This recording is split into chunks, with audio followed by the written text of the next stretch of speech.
Puno nam je žao što se jedan od najboljih igrača na svetu Neymar povredio, upravo protiv Srbije, ali to nije bila naša greška, već je jednostavno bio jedan akcident gde je zgazio na stopalo naših igrača i vrlo smo tužni zbog toga, jer on je neko ko je zaista u uživanje gledati ga i želimo mu brz oporavak, bez obzira što su nas pobedili.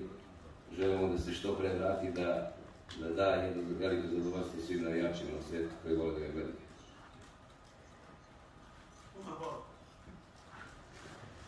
I da se sretne to samo. I da će mogu da se vidimo ponovno. To.